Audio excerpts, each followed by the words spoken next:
Olá, eu sou Daniel Zavanha. Estou aqui para mais um vídeo. Esse vídeo que é sobre a conscientização mundial do autismo. Tem gente que até pode pensar, por que ele não fez esse vídeo dia 2 de abril, que era o dia da conscientização mundial do autismo? A minha intenção realmente era gravar esse vídeo na semana passada, só que eu não estava me sentindo muito bem, aí acabei não fazendo, acabei não gravando. Mas, por outro lado, eu não vejo problema em fazer isso agora, porque afinal esse é um assunto que não é para ser discutido apenas num dia determinado, né? A conscientização não só sobre o autismo, mas sobre outras condições e sobre alguns transtornos, tudo isso deve ser discutido sempre, né? Nunca deixa de ser época de fazer essa conscientização. É igual o tal do Setembro Amarelo, né? Que as pessoas passam o ano inteiro dizendo que depressão é frescura, falta de fé, fraqueza. Aí chega setembro, começa a postar coisas bonitas, né, nas redes sociais para fingir que se importa. Ou então gente que quando começa a esfriar, finge que se importa com os moradores de rua, mas o ano inteiro não tá nem aí com eles. Então assim, eu até ia fazer o vídeo a semana passada, mas como eu disse, eu não estava me sentindo bem. E por outro lado, eu também não vejo problema em gravar esse vídeo hoje, sem ser na data em si. Bom, esse vídeo, mais do que informar como os outros, eu andei fazendo assim um balanço de como tem sido desde que eu tive o diagnóstico até hoje. O que eu aprendi e o que eu tenho observado à minha volta. Bom, eu tive, como vocês já sabem, o meu diagnóstico aos 40 anos de idade, ou seja, o diagnóstico tardio só depois de adulto, numa época justamente em que começaram a falar que o autismo está na moda. E como eu disse aqui no canal, não é que o autismo está na moda, só que não há como negar que o autismo hoje em dia tem mais visibilidade do que tinha, digamos, 20, 30 anos atrás. Tanto é que assim, hoje em dia uma criança que tem o meu nível de autismo já é diagnosticada. 30 anos atrás eu tinha 15 anos e eu nem imaginava que eu era autista. Eu desconfiava sim que havia alguma coisa diferente em mim da maioria das pessoas. Só que eu não fazia nem ideia do que era. Então, em vez disso me ajudar a me conhecer, me fazia mal, porque eu me sentia diferente, esquisito. E assim, depois do diagnóstico, tem gente que continua achando que eu sou assim. Só que o que é importante para mim é que eu já não me vejo dessa maneira. Eu sou realmente diferente da maioria das pessoas, né? Eu sou diferente dos neurotípicos, Mas não é minha culpa, né? Fazer o quê? Eu nasci assim, queridos. Lamento, então, se vocês não entendem. E assim, não há dúvida de que nos últimos anos se avançou muito em relação ao conhecimento sobre o autismo. Mas ainda falta muito a ser conquistado. O avanço, por exemplo, está tendo mais autistas estão sendo diagnosticados, e eu sempre bato na tecla de que o diagnóstico é importante, sim. Tem gente que fala, ai, mas o diagnóstico vai rotular a pessoa. Não, gente. Diagnóstico não rotula a pessoa. Pessoas rotulam pessoas. É diferente. O diagnóstico é importante, sim, para que a pessoa saiba exatamente quem ela é, quais são as suas possíveis limitações e o que ela pode fazer a respeito delas ou não. Sim, porque existem limitações que nós conseguimos superar e outras que nós não conseguimos. E assim, não há necessidade da gente ficar se pondo à prova, por exemplo. Um autista fica indo a lugares superlotados só para mostrar que ele consegue. Para quê? Para agradar neurotípicos? Não. Se você tem uma limitação, isso não é para você se sentir inferior. Saber dessa limitação não é para você se sentir inferior, e sim para que você saiba se respeitar e exigir que os outros te respeitem. Só para dar um exemplo, uma pessoa paraplégica tem uma limitação, ela não pode andar. É um fato isso, ela não pode. Mas e daí?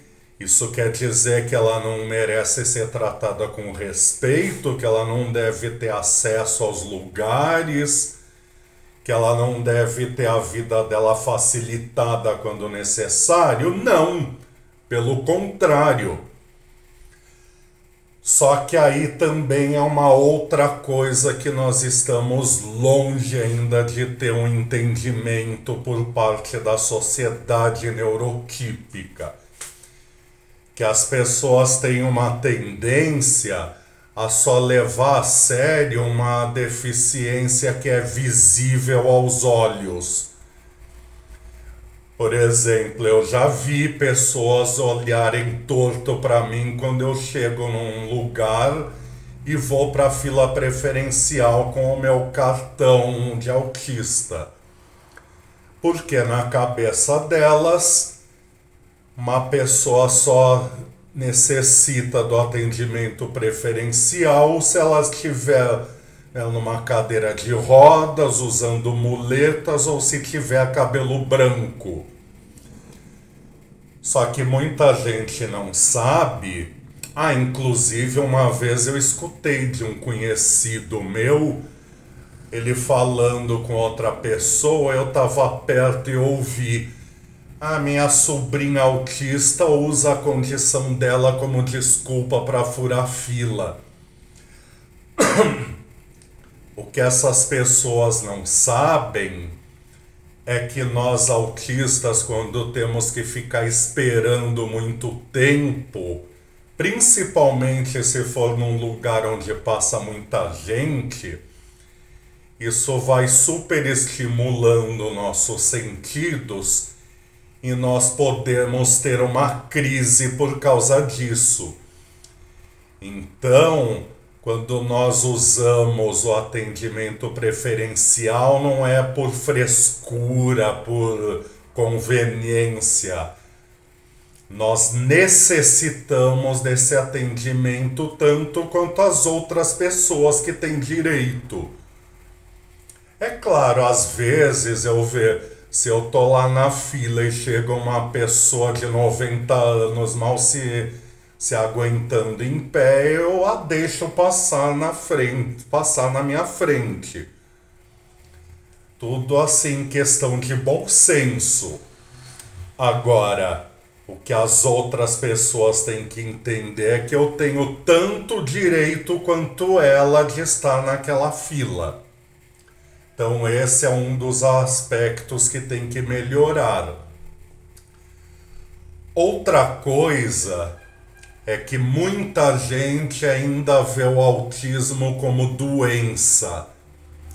O autismo, ele não é uma doença, ele é uma condição que nasce com a pessoa. É genético e de comportamento. A pessoa nasce autista e vai morrer autista. E, portanto, como o autismo não é uma doença, não existe cura para o que não é doença. Porque volta e meia aparece algum louco aí dizendo que descobriu a cura do autismo. Se você tem um filho autista, algum parente, e aparecer uma pessoa dessas fazendo esse tipo de anúncio, fuja, porque é encrenca na certa, é problema garantido. Tá? A esquizofrenia, por exemplo, sim, é uma doença mental que a pessoa desenvolve. Ela pode nascer com tendência, mas talvez ela desenvolva ou não.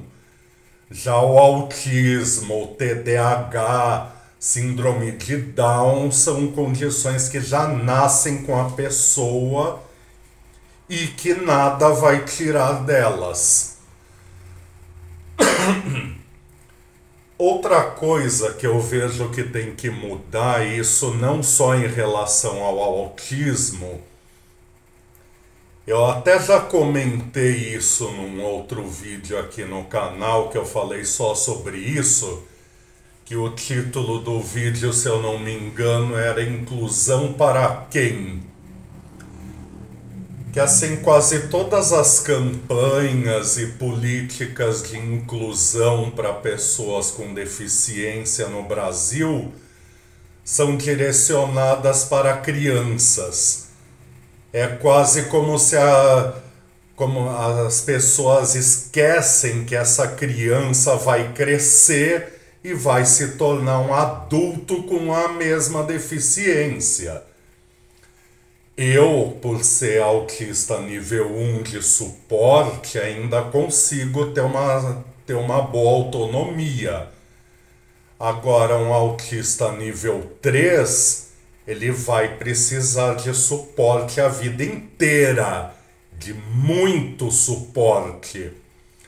E esse suporte tem que ser garantido sem ser apenas pela família. Principalmente se for uma família de baixa renda. Outra coisa que também tem que mudar é aquela mentalidade, já que eu falei dos níveis de suporte, eu ouço muito assim, mas o seu autismo é bem leve, né?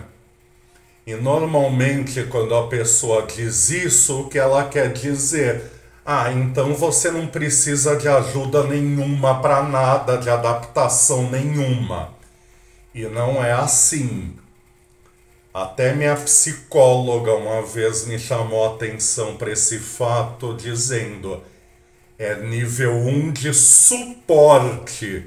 Então quer dizer que precisa de suporte. Não se enganem, neurotípicos. Todo autista precisa de alguma adaptação. Alguns mais, outros menos, mas todos nós precisamos.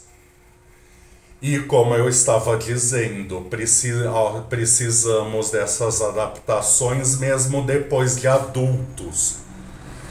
Eu lembro que até eu, durante uma época, não tinha essa noção.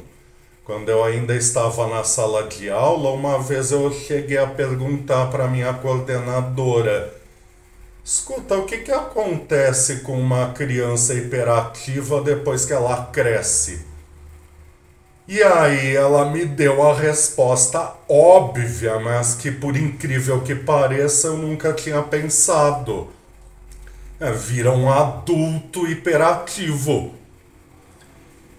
Então, assim, as campanhas para inclusão têm que começar na infância, mas acompanhar a pessoa necessitada por toda a vida dela.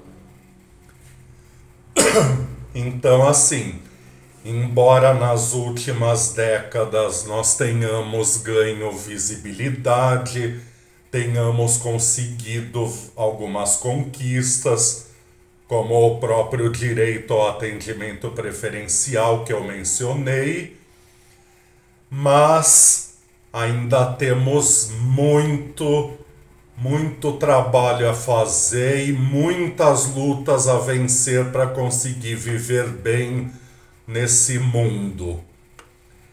Nesse mundo dominado pelos neurotípicos.